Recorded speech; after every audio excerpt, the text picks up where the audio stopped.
कुछ दिया। मैंने नज़र से देखा कि श्रीहरिकोटा से रॉकेट कैसे उड़ता है। ये बड़े बड़े मंत्री लोग वहाँ जाना चाहें, पहला प्रदेश पुलिस का बैरियर है, आधा किलोमीटर गए तो सियाकोटा है, ये सबका मिलिट्री के जैसा सबको पार्ट है वहाँ जाना। और जहाँ पर रॉकेट बनाया जाता है वह एक बड़ा सा रहता है स्ट्रक्चर, और जोड़ते जोड़ते रॉकेट बन गया 7 मंजिला इतना बिल्डिंग इतना बड़ा।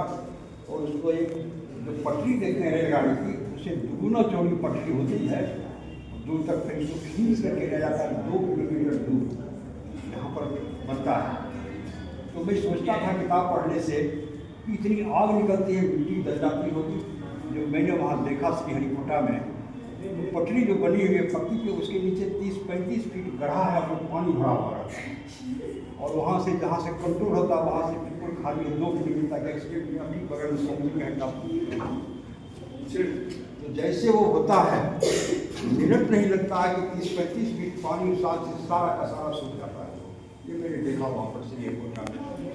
ये मैं बचपन से ही याद आता है सी वी रमन का मतलब रमन इफेक्ट। नोबेल प्राइज मिला था रविन्द्रनाथ टैगोर को 1913 में, 1943 में निधन हुआ।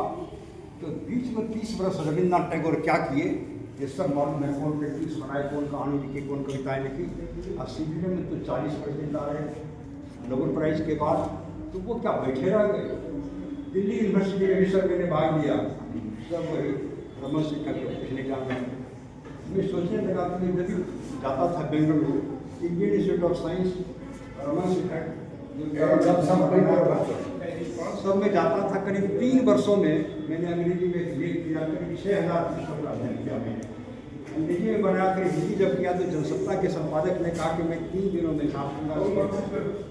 कब चलता है प्रभात खबर में हमारे यूनिवर्सिटी पटना में संपादक रजनीश उपाध्याय ने कहा कि मैं छापूंगा तो बिहार भर में रह जाएगा। सुबोध चतुर्वेदी हेड है रांची में, उनको भेजिए, वो कलकत्ता से इंग्लिश साइंस संस्कृत में छपेंगे।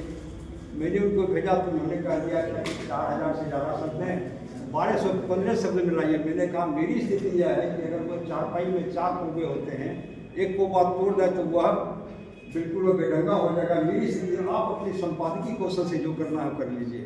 उसके बाद मैंने देखा वो साइंस नेशनल साइंस के दिन संपादकीय पृष्ठ में उल्लेख छप गया, शीर्षक दिया गया कि वाद्य यंत्रों पर भी शोध किया था सी वी रमन ने, फिर सारी बात आ गई। उसके बाद वो पढ़ा मैंने सुबह में। इंजीनियरिंग कॉलेज के जो हेड है फिजिक्स के अभी भी डॉक्टर दीपो कहता हूँ, पहले पीजी में थे और मारवाड़ी कॉलेज में थे फिजिक्स के, उनका फोन है कि आपका लेख पढ़ा कहाँ पर? तो गूगल पे। एक सिवान के प्रोफेसर ने उनके बहुत जगह से फोन आया उस दिन में कि जब से इंजीनियरिंग कॉलेज में बनाया तो हर साल से ये बनता आज मैंने माफी मांगी। घोष 11 बजे का उद्घाटन था, मेरे को 11 बजे होता। उन्होंने कलेक्टर साहब ने कहा उद्घाटन भाषण में कि बचपन से जान रहा था कि सी वी रमन का रमन इफेक्ट, लेकिन इतनी ज़्यादा खोज है मैं आज ही प्रभात खबर पढ़ करके जाना। मैं चाहूँगा 2 मिनट कोई छात्र पढ़ ले जरा सा, जब को पढ़ लीजिए तो चेक लगा हुआ यहाँ से लेकर यहाँ तक आप पढ़ लीजिए, यहाँ से चेक लगा वहाँ से। रमन के जन्म शताब्दी वर्ष 1988 ईस्वी के अवसर पर रमन के प्रकाशित सभी शोध पत्रों को संग्रह कर पुरस्कार प्रकाशित करने की योजना भारत, इंग्लैंड, अमेरिका और जर्मनी के अनेक विश्वविद्यालय और प्रकाशन संस्थानों से संपर्क कर सहयोग मांगा गया। उनके प्रकाशित शोध पत्रों का संग्रह Indian academy of science Bengaluru ने 6 खंडों में प्रकाशित किया। प्रथम खंड 586 पृष्ठों का है, जिसमें प्रकाश के फैलाव संबंधी शोध पत्र है। द्वितीय खंड 642 पृष्ठों का है, जिसमें ध्वनि विज्ञान संबंधी शोध पत्र है। और तृतीय खंड 534 पृष्ठों का है, जिसमें प्रकाश विज्ञान है। चतुर्थ खंड 744 पृष्ठों का है, जिसमें खनिज और हीरा संबंधी शोध पत्र है। पांचवा खंड 850 पृष्ठों का है, जिसमें क्रिस्टल संबंधी शोध पत्र हैं। और अंतिम 616 पृष्ठों वाले छठे खंड में विभिन्न फूलों के रंग संबंधी शोध पत्र हैं। रमन के लिए शोध विषय हमेशा बहुआयामी बने रहे, फिर भी कालखंड के अनुसार उनके शोध को वर्गीकृत किया गया है।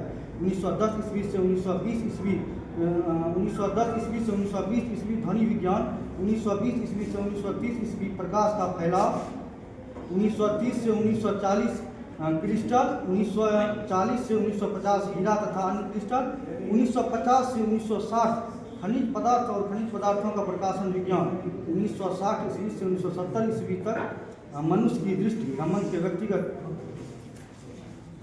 आपने सुन लिया कितना व्यापक रिसर्च है।